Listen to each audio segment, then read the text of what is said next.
Okey, Mio dengan Imran, saya rasa kita mula je lah kot. Ke macam mana? Boleh insyaAllah. Boleh insyaAllah. Ya. Ya. Okey. Bismillahirrahmanirrahim.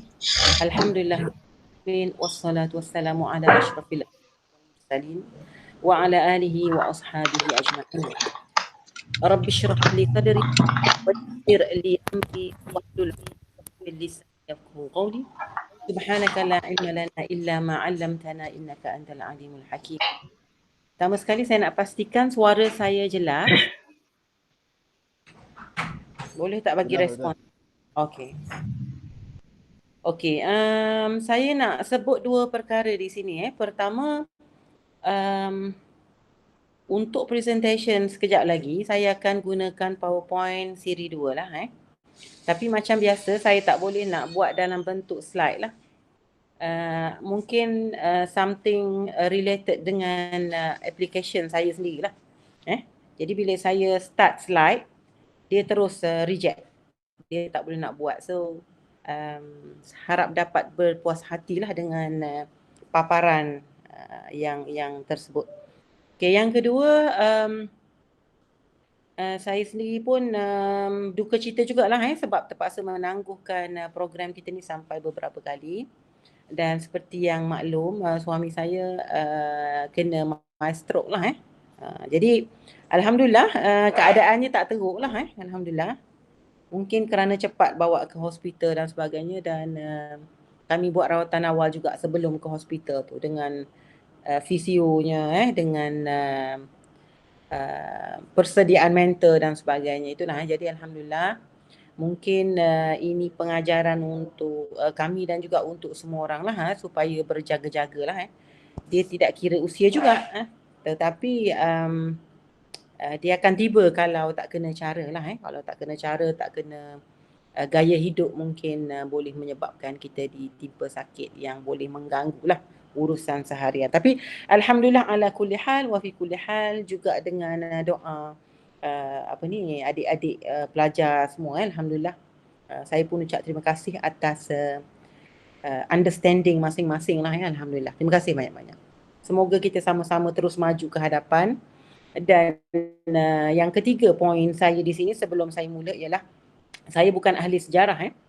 Walau bagaimanapun saya melihat buku ini penting untuk kita kupaskan kerana ia boleh membuka ruang untuk kefahaman tentang bagaimana Islam sampai ke rantau sebelah sini. Dan akhirnya buku ini dia membawa kepada falsafah bahasa juga. Nanti saya akan tunjukkan bagaimana. Dan perkara ini penting kerana pensejarahan pada Profesor Alatas itu, bukti-bukti sejarah itu, kata beliau, bukan dinilai dari aspek bangunan, dari aspek monumen, dari aspek bukti-bukti fizikal. Tetapi yang lebih valid, yang lebih relevan ialah dengan menggunakan bukti bahasa dan pemikiran. Jadi kalau kita nak appreciate bukti bahasa dan pemikiran, kita kena appreciate apakah falsafah bahasa yang cuba disampaikan oleh Prof. Apakah framework yang penting yang patut kita ada untuk kita sampai kepada apa yang nak disampaikan tadi, iaitu bukti falsafah dan bukti pemikiran sebagai bukti tertinggi untuk mengukur peradaban dan juga untuk membina perabadan. Peradaban itu civilization. Perabadan itu ialah periodization. Itu kena bezakan. Tetapi keduanya saling lengkap melengkapi. Okey, kita pergi kepada presentation untuk malam inilah.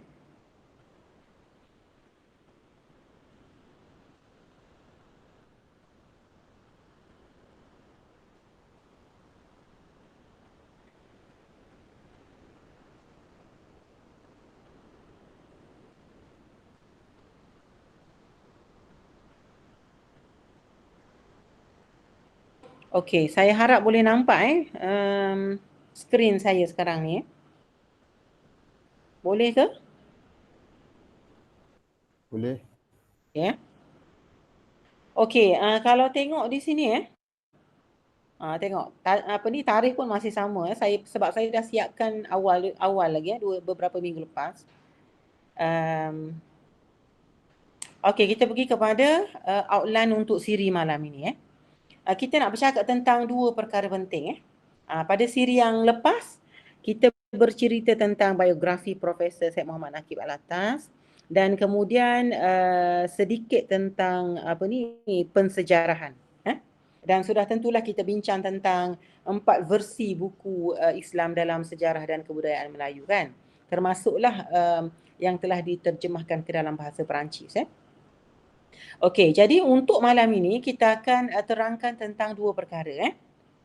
Pertama, suasana agama Hindu-Buddha di Kepulauan Melayu ataupun Indonesia sebelum Islam. Kepulauan Melayu Indonesia, sebelum Islam ataupun dipanggil Nusantara. Dan ada juga yang panggil Indonesia lah. Cuma kalau kita ukur secara mendalamnya, Indonesia itu sendiri pun ada yang sudah agak jauh. Contohnya Irian Jaya tu contohnya sudah seolah-olahnya sudah agak hilang sifat kemelayuannya itu. Dan juga dari faktor agamanya juga. Dan begitu juga kalau kita perhatikan Semenanjung, Tanah Melayu itu sebenarnya itu masih bergabung dengan Tanah Besar, bukan? Jadi tidak layak dipanggil pulau kalau ikutkan. Tetapi walau bagaimanapun kita kena fahamlah Kepulauan Melayu Indonesia ini ia meliputi dua perkara lah. Pertama, yang kukuh faktor kemelayuan itu. Dan yang kedua ialah yang beragama Islam ataupun related dengan kefahaman Islam dan kebudayaan Islam itu. Jadi kedua-dua perkara ini penting untuk kita mencirikan apa yang kita maksudkan dengan Kepulauan Melayu Indonesia. Jadi saya ringkaskan dengan KMI. Dan Nusantara itu sendiri kita akan perhatikan sekejap lagi bagaimana ia bersifat Eurocentrik. Menggunakan ataupun mengadaptasikan sifat dan sikap Eurocentrik terhadap sejarah. Di mana apabila kita sebut Nusantara itu, kenapa Prof tidak gunakan Nusantara? Kenapa kurang gunakan Nusantara? Tapi yang digunakan itu adalah Kepulauan Melayu, bukan? Jadi memang kita maksudkan tempat itu lebih kurang dalam lingkungan tadi, tetapi apabila kita sebut Nusantara itu ia lebih kepada bagaimana kita melihat pulau-pulau lain daripada pandangan Jawa. Jawa dan Bali. Jadi ia bersifat Hindu-sentrik kalau saya boleh sebut begitu. Dan kemudian outline kedua dalam perkara kedua yang kita nak bincang malam ni kalau sempat ialah tentang teori baru kedatangan Islam oleh Profesor Syed Muhammad Nakib Alatas. Hafizahullah. Jadi sama-samalah kita doakan pertama sekali sebelum kita mulakan perbincangan kita ini, kita doakan agar beliau diberikan kesihatan dan dipanjangkan umur lagi, dimurahkan rezeki dan ditambahkan ilmu supaya dapat kita belajar lagi dan dapat kita baca lagi serta dapat kita selidiki lagi apa yang patut kita selidik sebagai salah seorang Muslim di rantau sebelah sini. Okey, kita mulakan dengan syair. Ini syair yang ditulis oleh penyair yang saya cuba cari siapakah penyair ini, tetapi saya masih belum dapat tahulah dan digunakan oleh Prof di muka hadapan buku Islam dalam sejarah dan kebudayaan Melayu. Kita baca sikit. Man lam ya'id tarikh fi sadrihi lam yadri hulwal aish min murri. Okey. Siapa yang tidak ada consciousness ataupun kesedaran ataupun pengetahuan ataupun ilmu tentang sejarah, dalam jiwanya itu tidak ada, dalam hatinya itu tidak ada, dalam dadanya itu tidak ada, sama ada tidak ada informasi maklumat ataupun tidak ada kesedaran untuk tahu tentang sejarah itu. Lam yadri hulwal aish, dia tidak akan tahu nilainya kemanisan hidup itu. Begitu. Dalam perjalanan hidupnya itu dia tidak dapat menilai, dia tidak dapat merasai kemanisan kehidupan itu sendiri. Wa man wa'a akhbar man qad madha adhafa a'maran ila umrihi. Tetapi sebaliknya orang yang sebalik daripada tadi, mengetahui, menyedari, mencari khabar ataupun sejarah mereka yang telah lepas, maka sesungguhnya ia telah menambah kepada umurnya itu berkali-kali ganda umur. Bererti kalau katakan saya berumur 40-an, tetapi apabila saya membaca sejarah, saya mengkaji sejarah, saya sedar tentang sejarah, maka seolah-olah saya menambah 40 tahun lagi pada umur saya, tambah 40 lagi, tambah 40 lagi. Jadi umur secara biologi 140, 160, 200 tahun itu saya tidak mampu capai secara logiknya. Tetapi dari segi pengetahuan saya tentang sejarah itu sudah bertambah berkali-kali ganda ya. Ini yang Prof terjemahkan. Hati yang hampa tiada mengandung sejarah bangsa, tiada akan dapat tahu menilai hidup yang mulia. Penyimpan khabar zaman yang lalu menambah lagi pada umurnya, umur berulang berkali ganda. Ini adalah syair yang sangat dalam, sangat mendalam, yang menjadi pengajaran besar kepada kita serta panduan untuk kita mulakan hidup kita inilah dengan perspektif baru, persepsi baru terhadap kehidupan, terhadap sejarah. Kita tidak boleh fikir bahawasanya dengan memandang ke belakang itu kita kurang maju. Bukan, kerana kita patut memandang ke belakang sebelum kita memikirkan langkah rangka. Kalau kita bawa kereta, kenderaan itu mesti kena ada cermin untuk dipandang, kan, cermin belakang. Barulah kita boleh undur dan kemudian bergerak dengan baik. Cuba bayangkan kenderaan yang tidak mempunyai cermin untuk pandang belakang.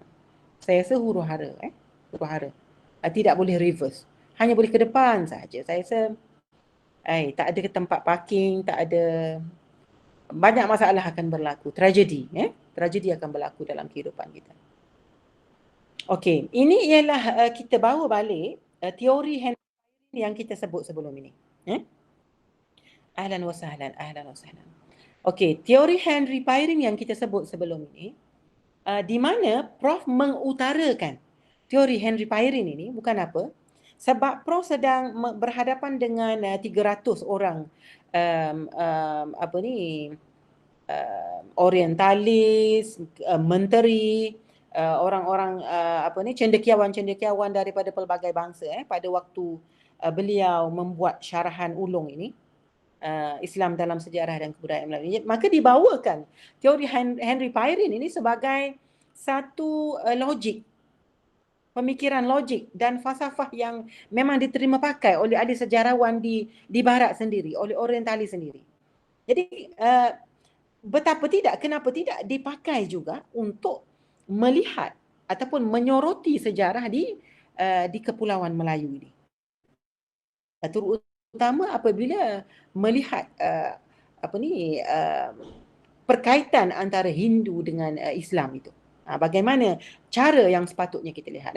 Jadi kata Henry Pirin, ciri-ciri perabadan, ini periodization, perabadan, period, abad. Okey, ciri-ciri perabadan sesuatu bangsa itu diukur daripada dua perkara. Pertama, pemusnahan perpaduan kebudayaan. Jadi yang diberikan contoh oleh Prof di sini ialah contoh Laut Tengah, Laut Tengah di Eropah itu. Di Rom itu Laut Tengah itu. Sewaktu kebudayaan Rom itu berada di kegemilangannya itu. Maka Laut Tengah itulah yang menjadi tapak yang mengembangkan dan membesarkan khilafah Rom itu sendiri. Sehingga terdapat dua empire Rom Timur, empire Rom Barat. Jadi besarnya empire Rom itu. Tetapi akhirnya perpaduan kebudayaan tu Eropah dengan negeri-negeri sekeliling itu, Eropah Timur, Eropah Utara, Eropah Tengah itu, akhirnya berlaku kemusnahan di situ.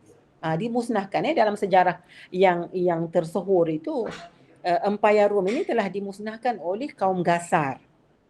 Kaum Gasar, Barbarik, Germanik. Mungkin kita boleh baca dengan lebih detail terutama mereka yang cuba mendalami sejarah.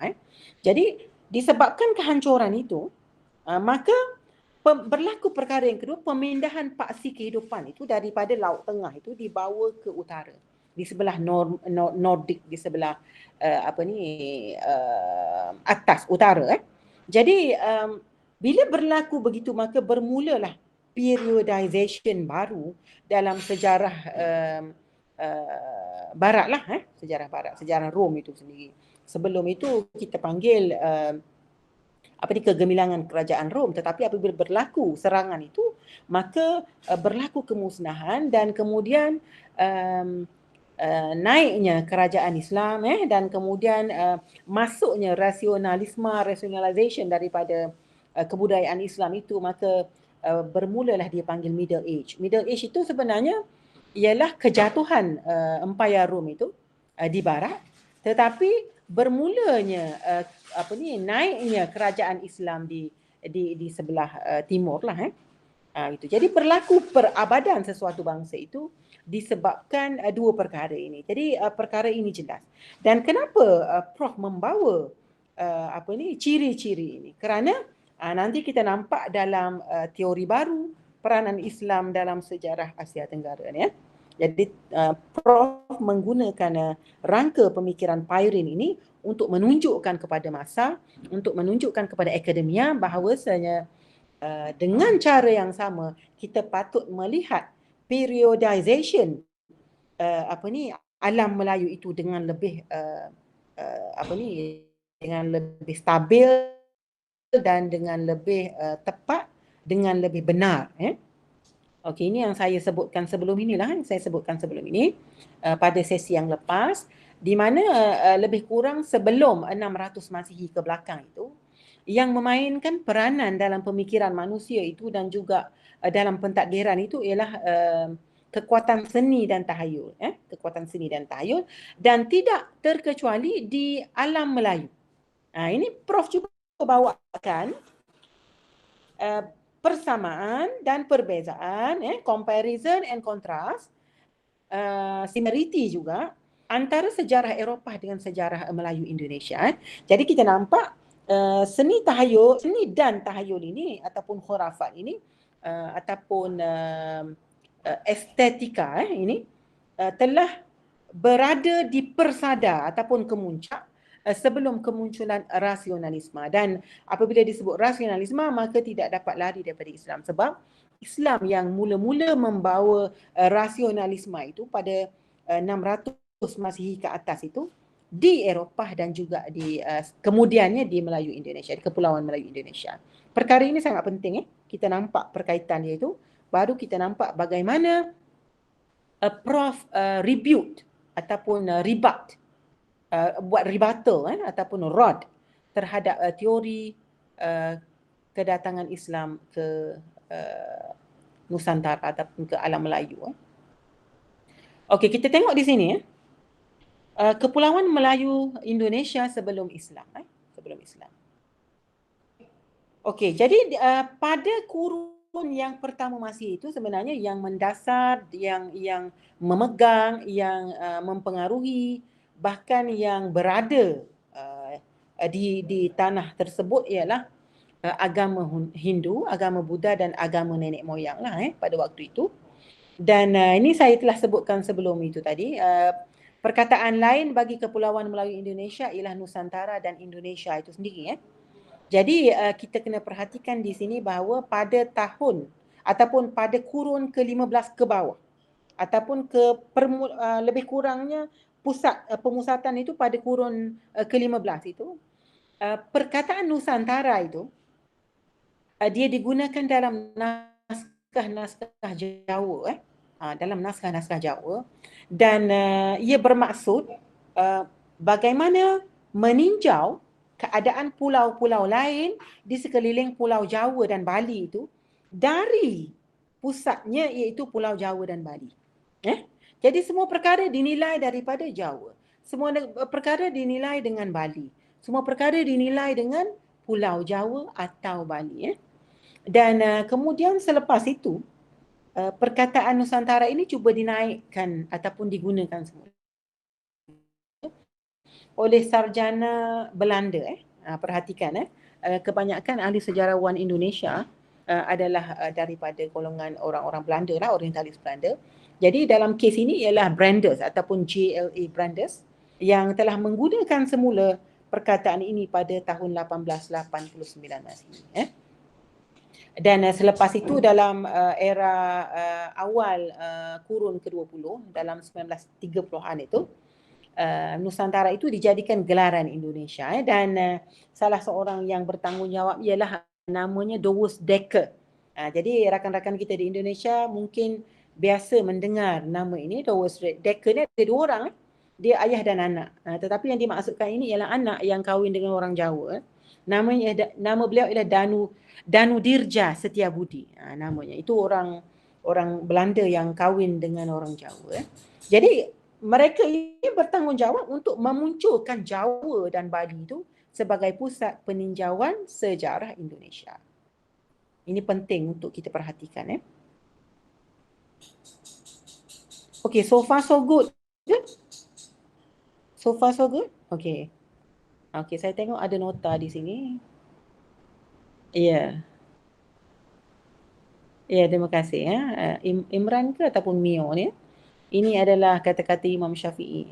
Sesiapa yang mendalami sejarah orang terdahulu, sesungguhnya ia telah menambah umur mereka ke atas umurnya. Jadi nak beritahunya bahawasanya ulama dulu mereka sepakat. Walaupun penyair, walaupun imam mazhab, walaupun imam dalam bidang bahasa, walaupun imam dalam bidang akidah contohnya. Dan tasawuf, mereka sepakat pada perkara-perkara asas begini. Ini kita perhatikan Imam Syafi'i bukan? Yang tadi adalah penyair, tetapi mereka ini membicarakan perkara yang sama tentang kepentingan sejarah. Okey, kita tengok di sini Ini adalah antara sejarawan yang menonjolkan dominasi Hindu dalam sejarah dan kebudayaan Melayu. Di sini saya bawakan 3 orang lah dan antaranya memang disebut oleh Prof lah di dalam buku beliau ni, Islam dalam Sejarah dan Kebudayaan Melayu ni. Okey, kita tengok di sini yang pertama ialah N.J. Krom yang menulis buku di Hindu Javanshi Tisht jadi terjemahan itu oleh Arif Effendi yang ditukar namanya ataupun yang diterjemahkan sebagai Zaman Hindu. Buku ini ditulis pada tahun 1950. Dan kemudian ialah Bernard H.M. Vlecke, Nusantara, A History of Indonesia, tahun 9 tahun kemudian. Dan J.C. Van Loo, Indonesia, Trade and Society, 1955. Jadi secara umumnya mereka ini menyatakan pendapat bahawa Islam tidak dapat menyaingi signifikan Hindu dalam kehidupan di Nusantara, di Indonesia khususnya. Jadi kita tengok bagaimana Prof menangkis, sebelum Prof menangkis ataupun membuat rod itu ialah penolakan ataupun refutation terhadap pandangan mereka ini. Prof menulis buku lebih kurang 20 tahun kemudian lah, 15 hingga 20 tahun kemudian, 1972 kan. Jadi kita tengok bagaimana seorang demi seorang ni, Krom, Vlecke dan Loo ini mengutarakan pendapat mereka. Okay, kita tengok Krom dahulu. Okey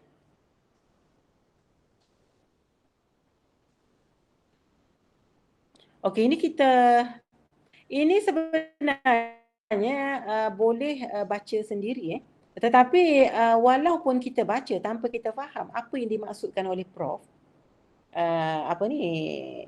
sajak ini ataupun syair ini, sifat sejarah menurut orang ibarat pentas bermain wayang, cerita lampau dihurai dalang, apabila tamat segera diulang. Okey, mungkin sebelum kita baca buku ini, apa yang kita faham ialah Prof memaksudkan untuk sifat sejarah itu secara umum, secara umum. Tapi sebenarnya kalau kita baca dengan dalam buku ini,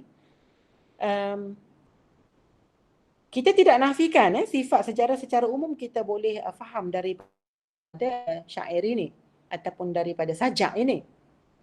Tetapi yang Prof maksudkan dengan khusus apabila ditulis 4 baris ini ialah tentang bagaimana pengaruh wayang, seni wayang itu cuba untuk mengetengahkan cerita lampau Hindu-Buddha, Hindu-Buddha, Hindu-Buddha. Hindu-Buddha. Apabila habis cerita maka diulang balik Hindu-Buddha, Hindu-Buddha. Dalam tarian, dalam sehingga kan bukan Pulau Bali sahajalah, kalau di Malaysia ini pun kita ada menora, Mak Yong semua itu. Seni wayang ini mengutarakan seni Buddha, seni Buddha. Dari segi pakaiannya, dari segi perkataannya, dari segi penyebutannya, dari segi pelbagai aspek, sehingga dalang itu dia mahu supaya yang menonton itu melihat faktor Hindu-Buddha, Hindu-Buddha. Apabila tamat, segera diulang. Apa maksud dia? Maksudnya apabila tamat cerita itu, maka diulang pula untuk mengetengahkan budaya Hindu-Buddha dalam sejarah alam Melayu itu. Itu sebenarnya yang tepatnya daripada maksud satu bait inilah satu bait ini, bait sajak ini. Bait syair ini Okey, jadi saya petik apa yang Prof sebutkan di dalam buku beliau. Segala pengaruh kebudayaan yang tampak lahir dari agama-agama Hindu, Buddha dan Islam. Segala yang terpenting dari nilai-nilai kebudayaan dan pandangan-pandangan hidup, konsep-konsep mengenai alam semesta dan ketuhanan, semua ini kononnya bayangan belaka.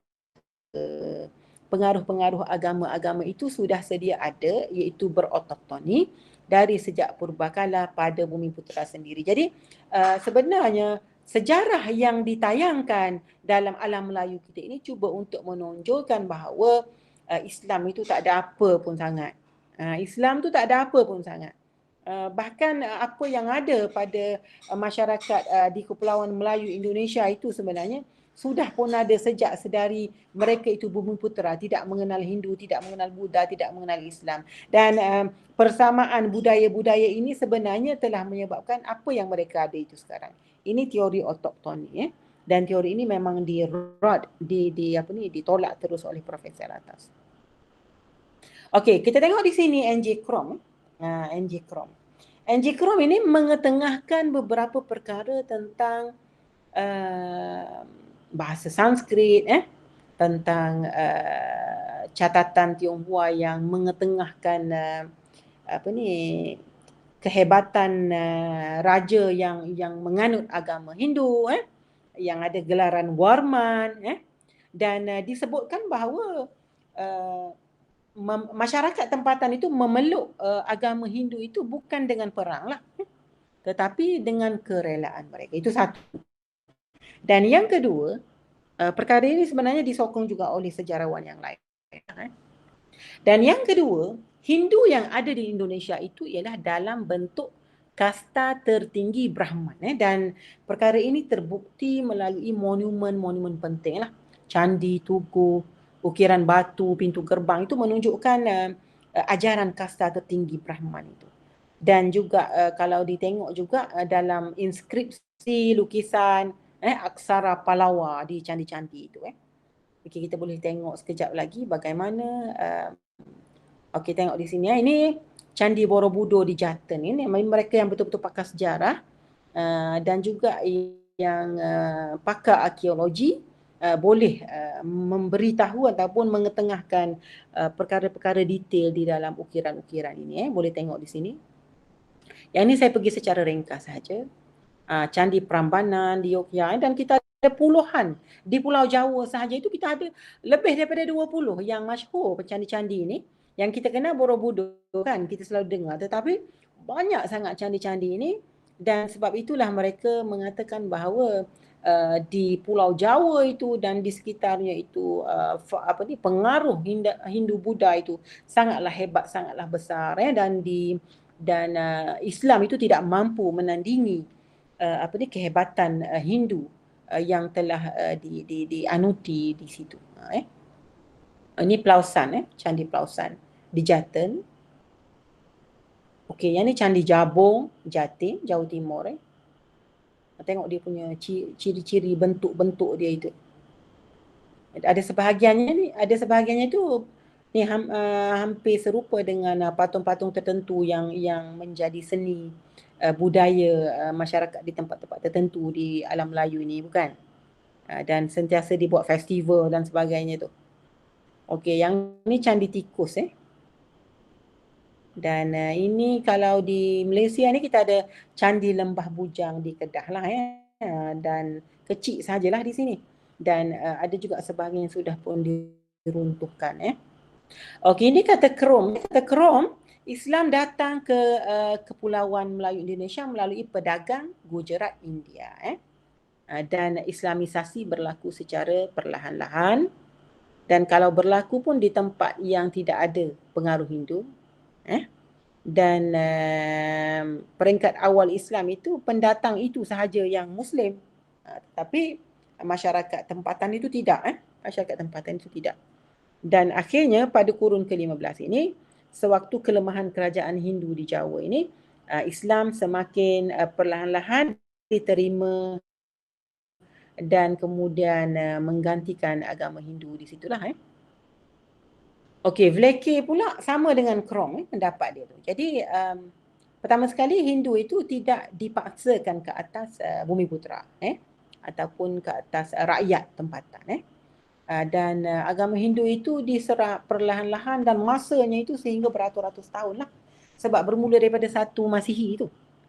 Kurun pertama Masihi itu, maknanya dalam sebelum 100 Masihi ke atas dan kemudian agama Islam mula bertapak itu dalam kurun ke-15 begitu.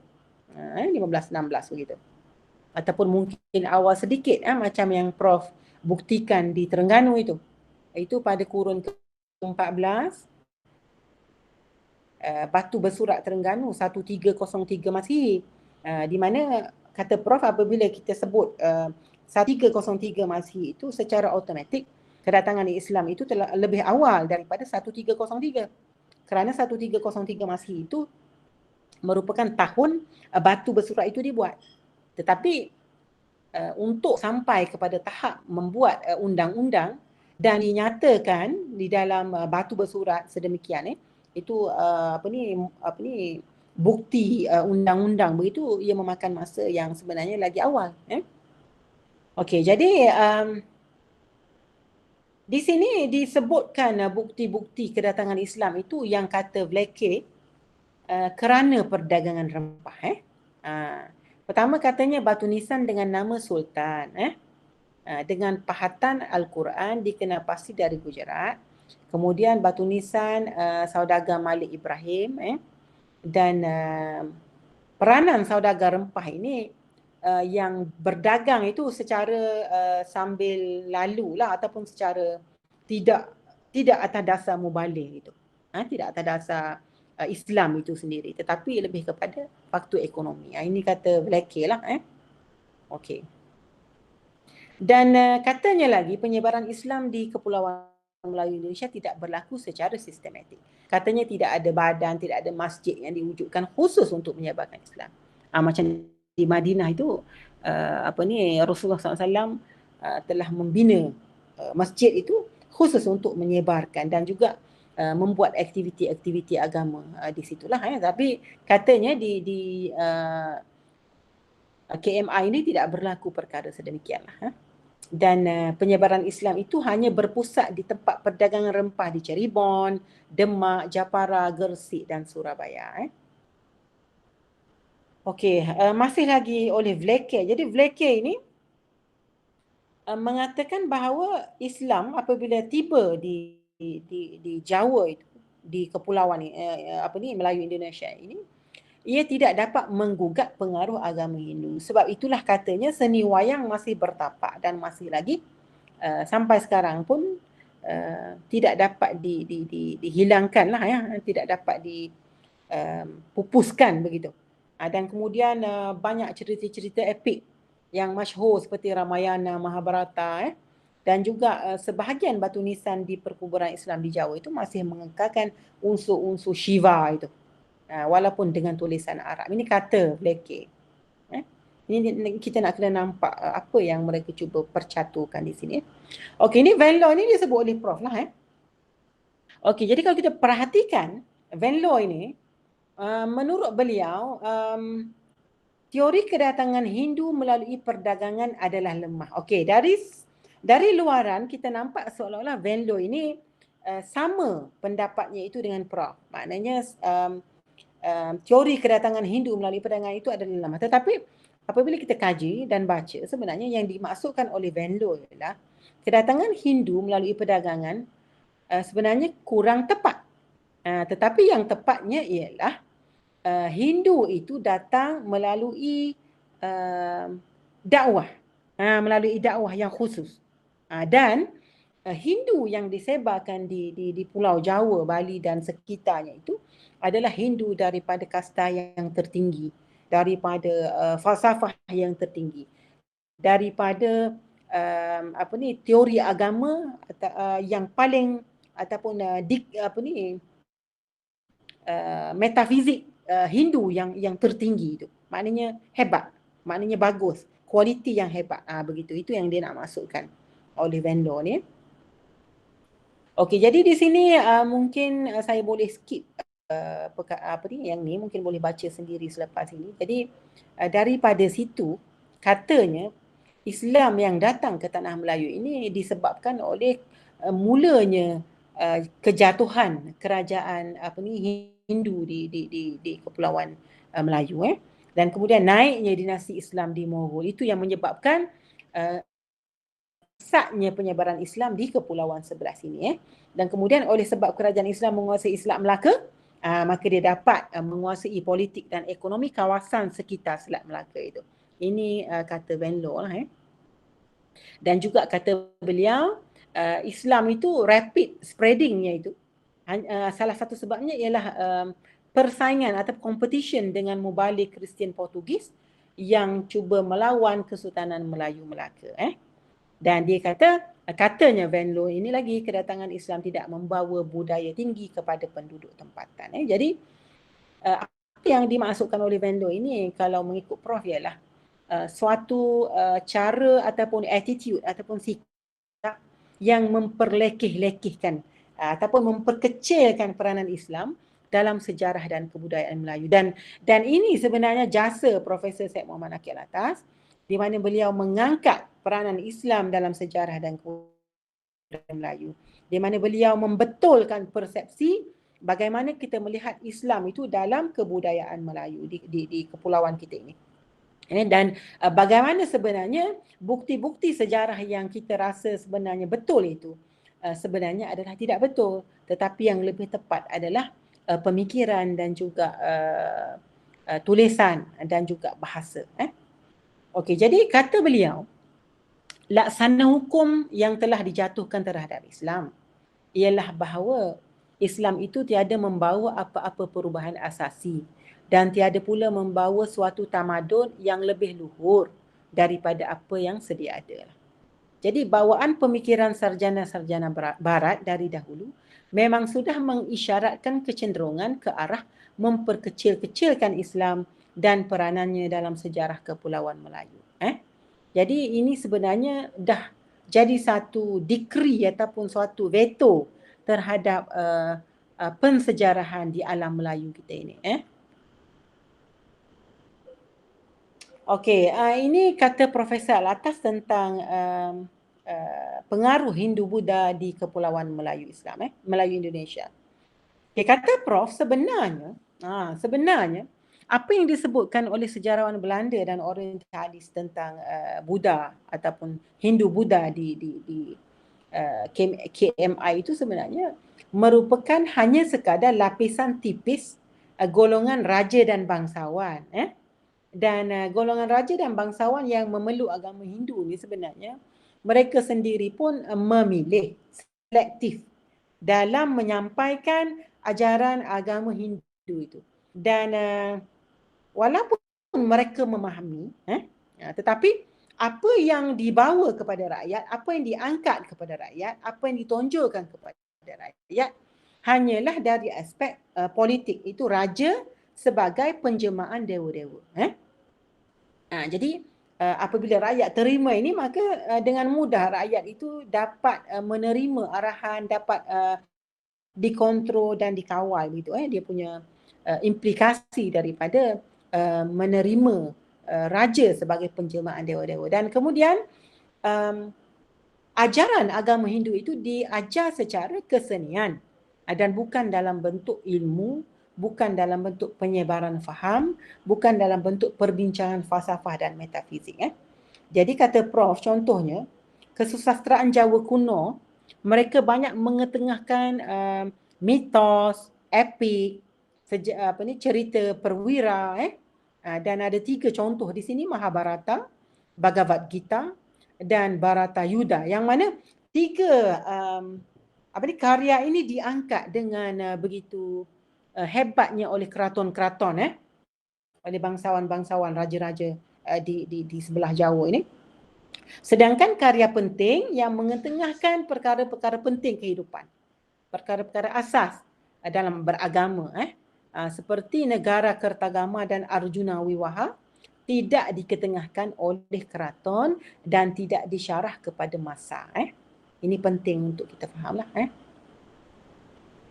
Okey, dan kata Profesor atas lagi, kalau tengok catatan daripada ahli pencatat sejarah yang penting-penting seperti Fahsien dan Ising, jadi pada waktu kehebatan ataupun kegemilangan agama Hindu-Buddha di Sumatera, di Jawa itu, terdapat 1000 rahib di kawasan itu, dan ketua pendetanya yang bernama Dharma Kirti ini merupakan pembaharu agama Hindu-Buddha. Walau bagaimanapun kata Prof, kehebatan yang ditunjukkan oleh angka ini dan kehebatan di mana ketua pendeta ini tidak mampu pun mengubah pandangan masyarakat pada waktu itu. Jadi ini menunjukkan bahawasanya rakyat ataupun massa tidak terpengaruh dengan ajaran agama itu secara benar, secara yang sepatutnya lah. Dan kalau kita nak tengok catatan Fahsien dan Ising pun mengatakan bahawa agama yang ada pada masa itu karut. Yang ini dimaksudkan ini, karut itu maknanya ridiculous. Amalan yang ridiculous pada waktu itu, Hindu-Buddha. Kemudian bahasa yang digunakan bahasa Sanskrit, bukan bahasa Melayu. Jadi apabila bahasa Sanskrit maknanya tidak difahami oleh masyarakat setempat kerana tidak disyarah. Tidak difahami, tidak disebarkan begitu. Dan kata mereka lagi dalam catatan ini, tidak ada orang Melayu yang menjadi ahli falsafah Buddha Hindu. Begitu. Okey, ini adalah penolakan teori-teori orientalis. Jadi teori-teori kedatangan Islam ke tanah Melayu, ke Indonesia dan kepulauan kita ini sebenarnya boleh dipecahkan kepada beberapa perkara perkara teori kecil berikut. Terdapat teori perdagangan, perdagangan rempah tadi. Maknanya Islam ni datang ke kepulauan Melayu Indonesia ini melalui perdagangan rempah. Dan rempah itu dibawa daripada Gujarat, begitu, India. Dan akhirnya disebarkan Islam sebab pedagang Muslim India itu beragama Islam. Itu kata mereka lah. Jadi yang kedua ialah perkahwinan. Berlaku perkahwinan campur antara Muslim dengan masyarakat setempat itu sehingga menyebabkan masuk Islam, pasangan itu masuk Islam. Dan kemudian persaingan dengan Mubalik Kristian yang menjajah Melaka, menjajah rantau sebelah sini. Dan kemudian dari segi politik, dari segi ideologinya sendiri, Islam itu sebagai perkara yang boleh disebarkan juga, tetapi sebagai satu ideologi baru. Sebelum ni Hindu, sebelum itu Buddha, sebelum itu animisme, dan kemudian Islam. Jadi diletakkan sejajar, diletakkan satu level begitu.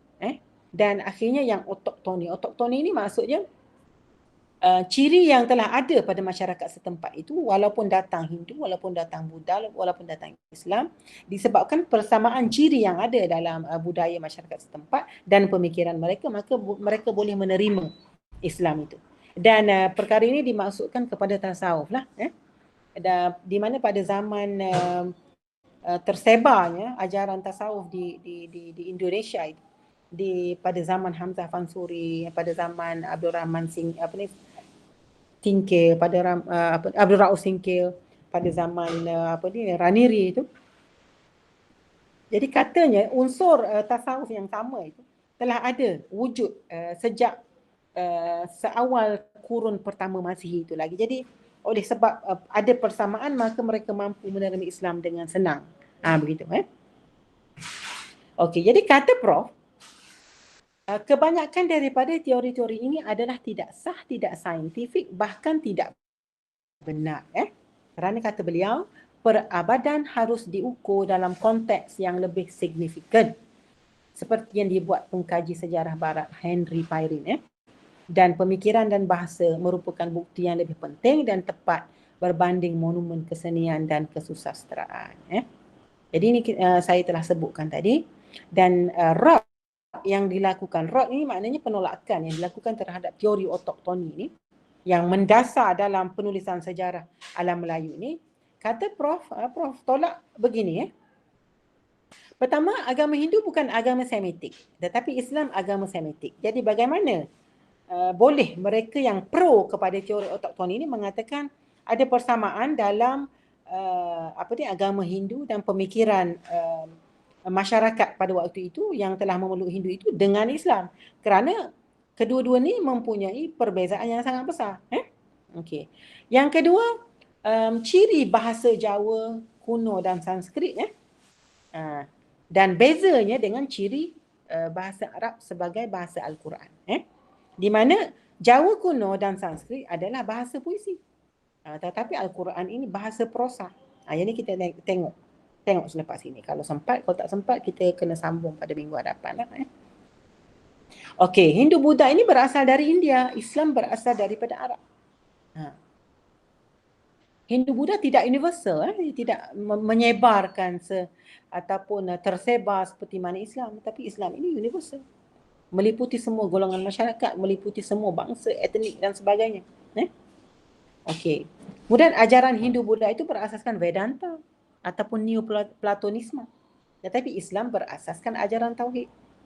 Jadi hanya mereka yang memahami agama Islam itu sendiri akan mampu memahami perbezaan ajaran ini dan kemudian membuat kesimpulan yang betul.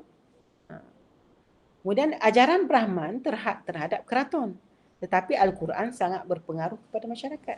Senang ceritanya di masyarakat, dalam masyarakat Islam, setiap rumah itu memiliki Al-Quran. Setiap anak-anak ini menghafal Al-Quran contohnya. Dan kemudian disyarahkan, dijelaskan, dihafal di peringkat bawah sehingga ke atas.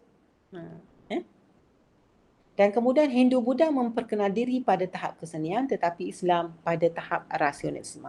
Hal ini sangat penting. Hal ini sangat penting kerana hal ini boleh membuka mata tentang peranan Al-Quran, tentang peranan bahasa Arab saintifik. Ini yang saya nak jelaskan itu. Bagaimana bahasa Arab sebagai bahasa Al-Quran, bahasa saintifik ini boleh membawa kita kepada menjadi pemikir, boleh membawa kita kepada kefahaman tentang perkara yang ada di sekeliling kita dan boleh membantu kita memahami wahyu dengan lebih baik. Dan kita tengok dulu adik-adik kita setakat ni okey tak? Adakah kita nak berhenti setakat ini dulu untuk malam ni ataupun nak sambung? Boleh saya tanya pendapat semua? Sebab untuk malam ni memang tak dapat habiskan lah. Sebab kita nak bincang tentang perbezaan dan persamaan bahasa Melayu, bahasa Melayu dengan bahasa Arab. Dan di sebelah sini kita nak bincang perbezaan dan persamaan bahasa Jawa kuno Sanskrit ni dengan bahasa kalau Prof sama compare kan ataupun bandingkan dengan bahasa di sebelah Eropah lah. Jadi kita akan nampak di sebelah Arab jadi kita akan nampak bahasa Arab Jahiliyah dengan bahasa Arab Al-Quran dan kemudian Jawa kuno dan Sanskrit dengan bahasa Melayu. Bagaimana akhirnya bahasa Melayu dan bahasa Arab menjadi bahasa yang dipilih untuk menyebarkan Islam. Ada sebab-sebab dia itulah. Ataupun macam mana? Mungkin boleh tanya pendapat semua. Saya boleh nak teruskan tapi saya tak nak cepat. Kalau cepat nanti kita tak faham dia punya gist. Ataupun kita habiskan beberapa slide lagi tapi membuka kepada sesi yang minggu depan pula. Ataupun macam mana Mio? Saya syorkan doktor kalau nak masuk yang bahagian kerangka perbandingan bahasa tu kan, mungkin hold minggu depan lah sebab kan kita baru start kan sebelum ni dalam beberapa minggu ni dah tangguh, jadi nak start engine ni pun saya Imran pun macam mata dia pun macam lepas satu-satu ni. Lepas tu banyak sangat benda baru lah, macam banyak tafsiran yang selama ni saya tak pernah perasan, tapi lepas Dr. Zalina bagi pencerahan baru nampak. Jadi mungkin ada benar juga kalau jangan tergesa-gesa lah. Okey, yang lain kalau macam tu yang lain macam mana, setuju Okey, kalau okey. Setuju doktor. Ya, kalau macam tu kita buka pada perbincangan dalam 15 minit. Saya tak nak kita laju sangat sedangkan perkara ni perkara besar tau. Dan kita ni daripada Kepulauan Melayu ini. Jadi kita nak kena tahu sejarah bangsa kita dan kita nak kena faham apakah idea penting yang Prof nak bawa, di mana mujadid kita ini menunjukkan kepada kita jalan yang kita kena ikut untuk kita kenal susu galuh nenek moyang kita dan pensejarahan yang betul, pensejarahan yang salah. Jadi perkara ini bukan sekadar buku nipis yang dibaca macam kita baca sambil lalu, bukan. Ia sangat penting. Dia sangat penting. Jadi mungkin boleh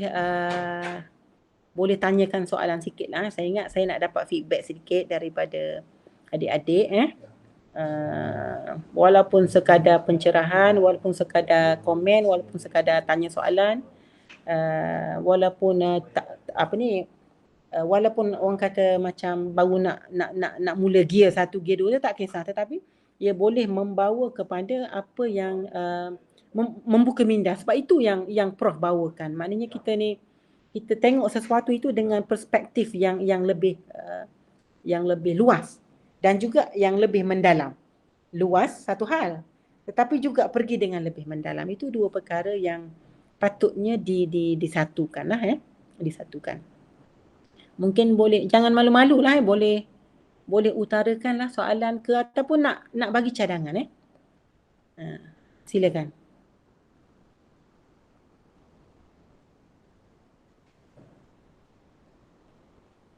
Okey, kalau tengok sini sekejap. Kalau tengok sini kita berhenti tadi pada, ingatkan saya pada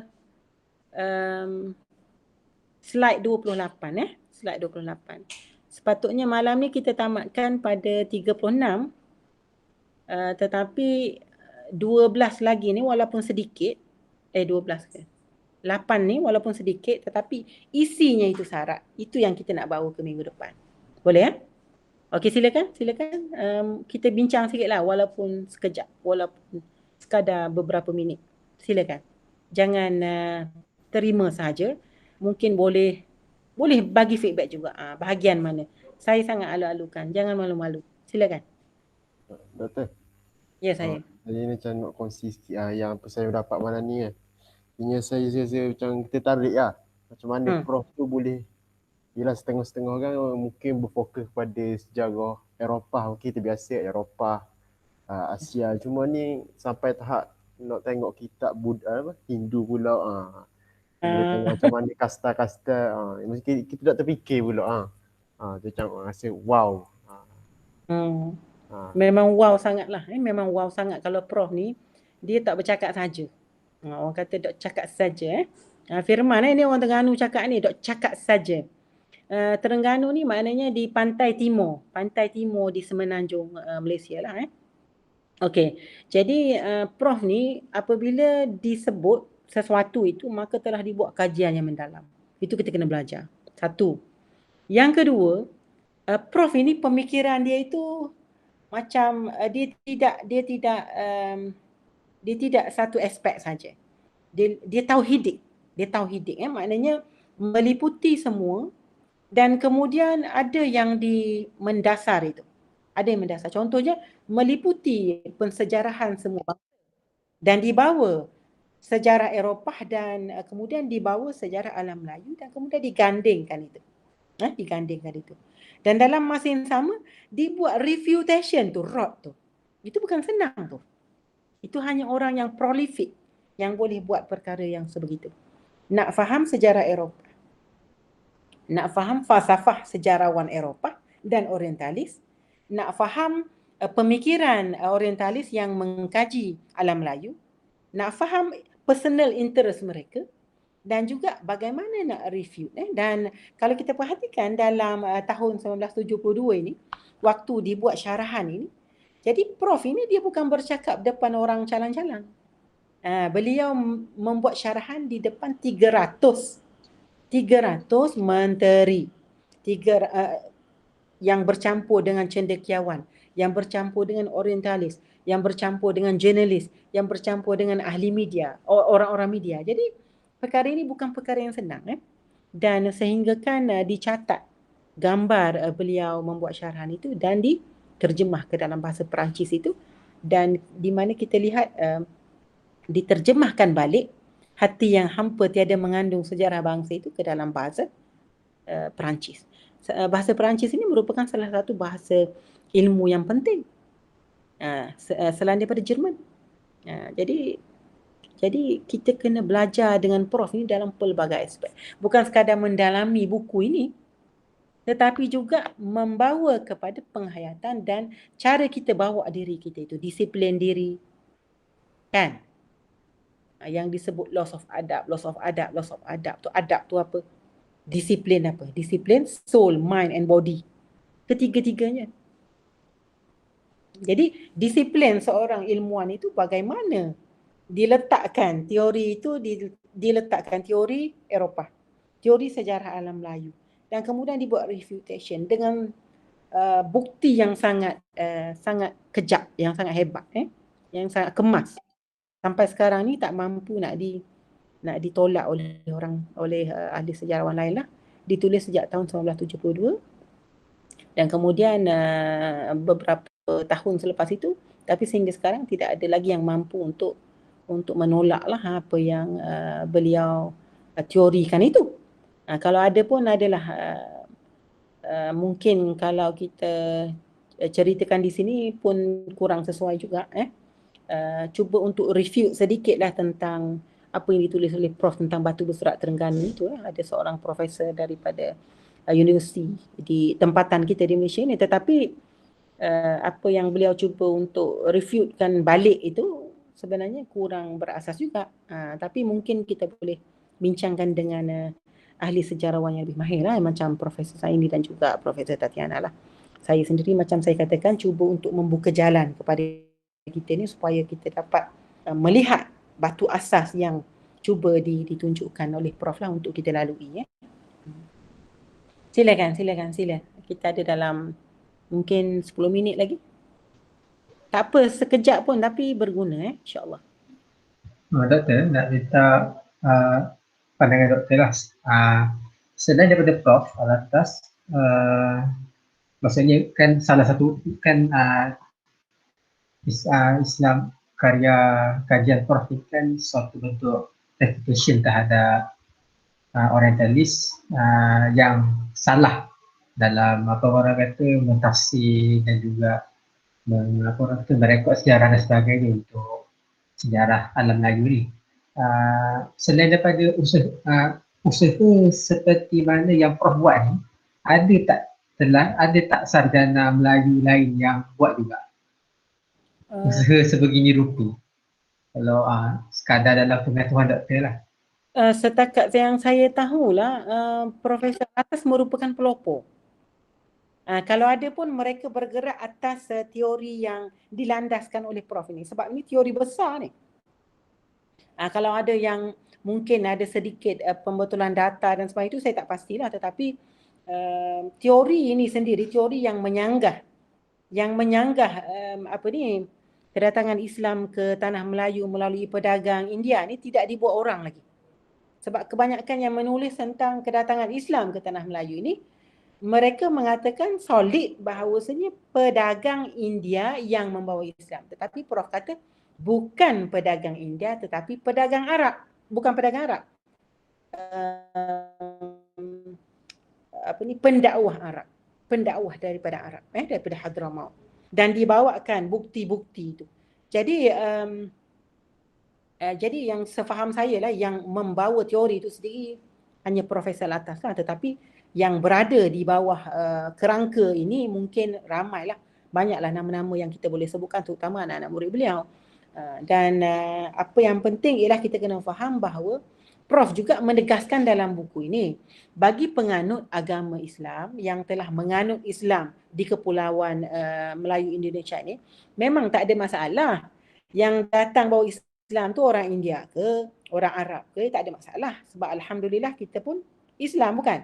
Kita pun menganut ajaran yang begitu murni ini, luhur ini. Tetapi sebagai ahli sejarah, ketepatan data itu sangatlah penting kerana ia mampu membawa kepada ketepatan conclusion. Jadi kalau data itu tidak tepat, bagaimana konklusinya tepat? Jadi sebab itulah dikatakan oleh Prof dengan dibawa contoh-contoh ataupun bukti-bukti yang bersifat bahasa dan pemikiran itu. Ada saya buat dalam slide itu.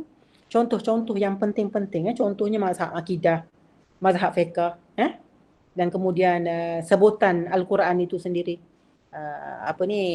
Qiraatnya itu. Qiraatnya itu. Dan kemudian sehinggalah kepada perkara-perkara kecil. Contohnya pakaian. Dan contohnya sebutan hari Rabu.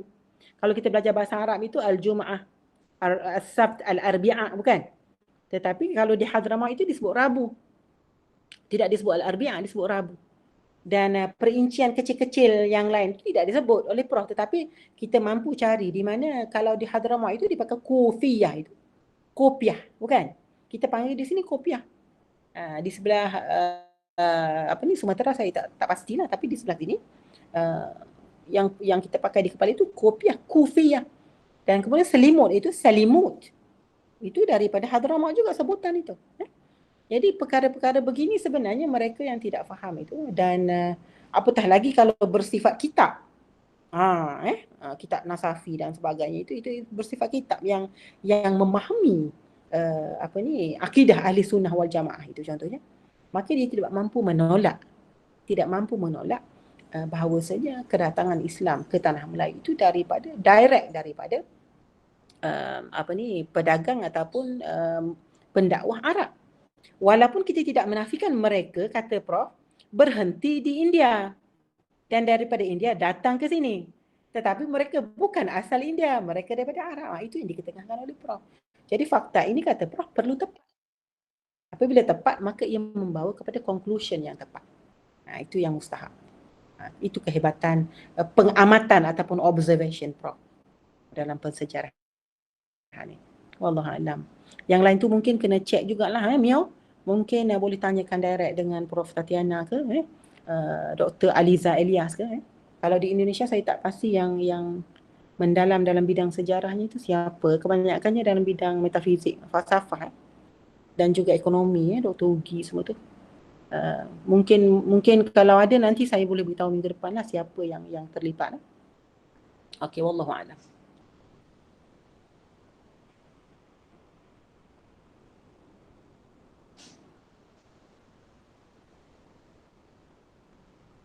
Okey, Mio kalau tak ada apa-apa mungkin setakat ini boleh tak? Macam mana? Boleh tak kalau sebagai penutup lah. Sebagai penutup, boleh? Soalan penutup lah. Sebab tak ada nak tanya. Boleh, sila. Boleh tak doktor bagi suggestion kepada kami bagaimana kita boleh nak memanfaatkan Yalah, sebab benda apa ke, this is about ourselves kan, benda ni tentang diri kita, siapa diri kita. Jadi jadi macam mana untuk kita, khususnya kalau kami lah di peringkat pelajar umpama ni, untuk memanfaatkan khazanah yang Prof tinggalkan ni, dalam usaha nak supaya orang kata ya, dia membawa orang kenal balik diri kita ni macam mana. Jadi dari segi orang kata langkah-langkah apa yang doktor boleh cadang kan. Jadi khat ini ada khat ayam jantan, Bismillahirrahmanirrahim. Adalah khat ayam jantan, bukan? Jadi apakah maksud ayam jantan? Bukan ayam betina, ayam jantan. Maksudnya ia berkokok.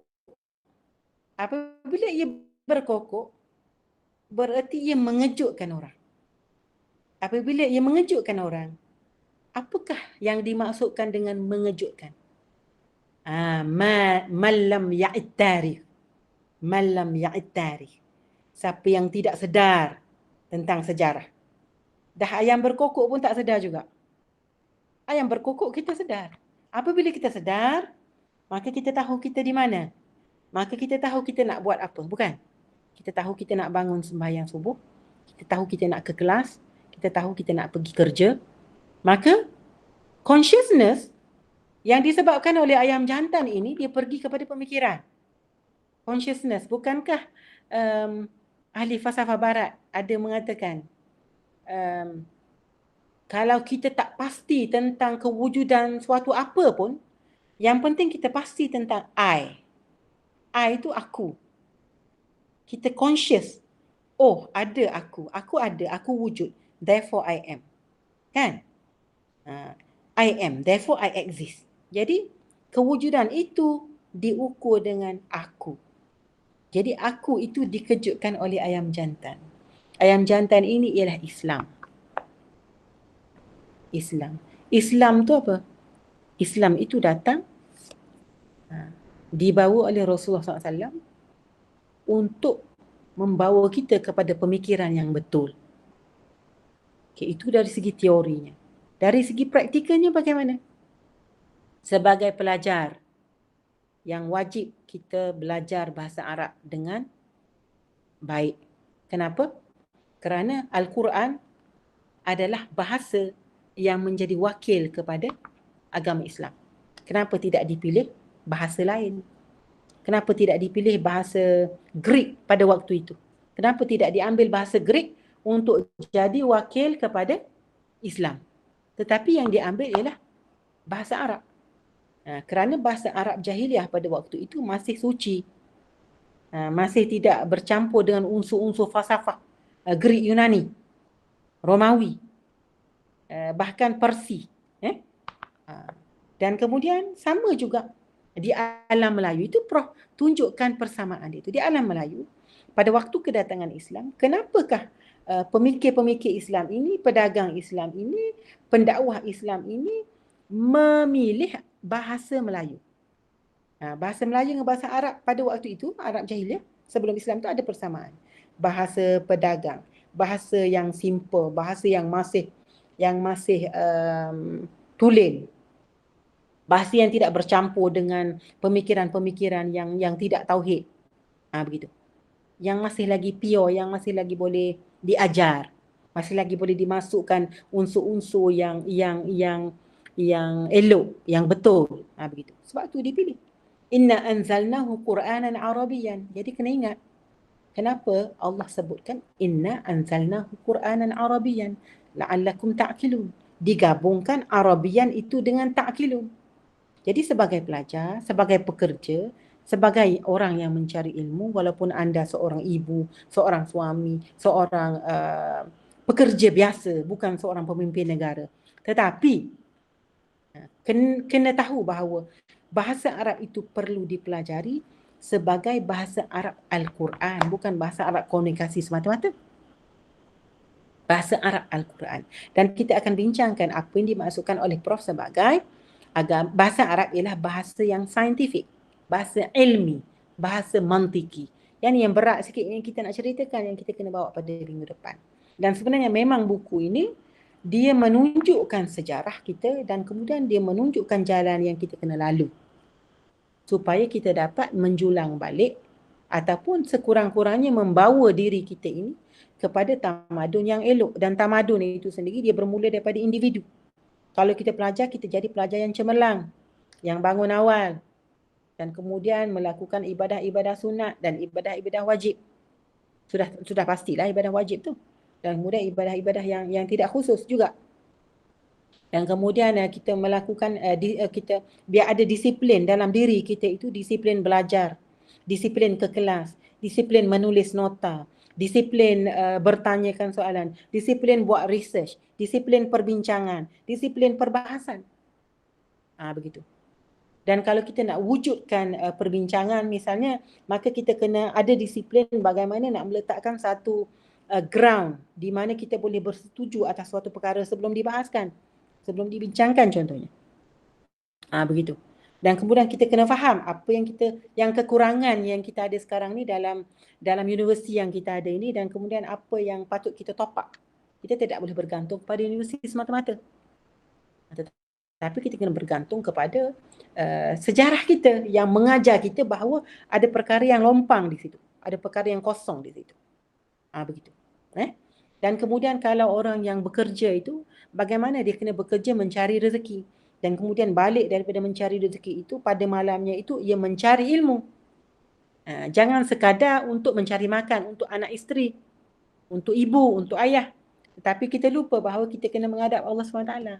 Ini perkara yang seolah-olah berada di awan biru, seolah tidak berpijak di bumi nyata, tapi sebenarnya ia berpijak di bumi nyata sebab Islam itu realistik. Begitu. Dan kemudian disiplin-disiplin lain yang sebenarnya banyak lagi kalau kita bincangkan. Disiplin seorang pelajar, disiplin seorang guru, disiplin bagaimana mengenali disiplin-disiplin ilmu sendiri, disiplin dalam mengenali disiplin ilmu. Disiplin ilmu mana yang lebih penting, yang mana yang bawah sedikit, yang mana yang kurang penting.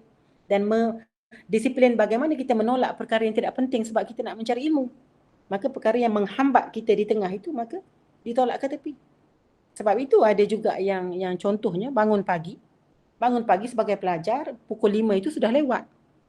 Kalau kita bangun pada pukul 4 itu contohnya, maka apa perkara yang patut kita buat mula sekali? Bukan melihat WhatsApp, bukan membuka Facebook, tetapi terus kita pergi kepada perkara yang penting itu, perkara yang ilmiah itu. Dan kemudian kita mulakan dengan sembahyang 2 rakaat contohnya. Ini perkara yang praktikal sebenarnya, tetapi disiplin. Dan disiplin ini yang diajar oleh Prof. Nampak kecil, nampak macam tidak berpijak di bumi nyata, tetapi ia sangat realistik. Kalau tak buat, berarti kita payah nak menundukkan nafsu dalam jiwa kita itu. Begitu. Wallahu a'lam.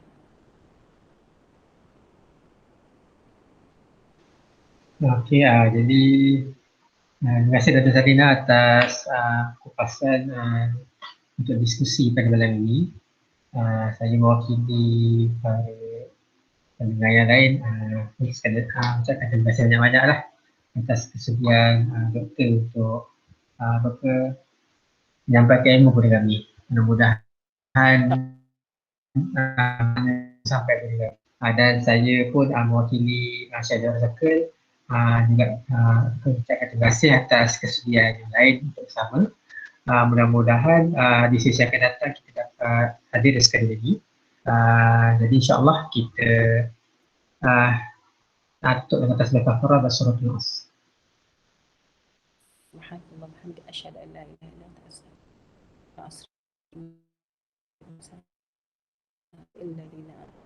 Terima kasih pada semua, dan minggu depan sesi yang ketiga terakhir untuk bedah buku ini, tetapi permulaan kepada bahasa dan pemikiran pula. Konsep adab, konsep takdik juga nak masuk di situ. Jadi yang tu mungkin panjang sikit. Tapi ini bukan kesudahan kepada sesuatu lah, tetapi permulaan kepada sesuatu yang lain. Okey. Okey, bye. Wabillahi taufiq wa hidayah. Wassalamualaikum warahmatullahi wabarakatuh. Selamat berjaya. Terima kasih. Terima kasih juga Fatih. Firman, terima kasih. Azwan. Terima kasih doktor. Terima Nanti kasih nak- Dr.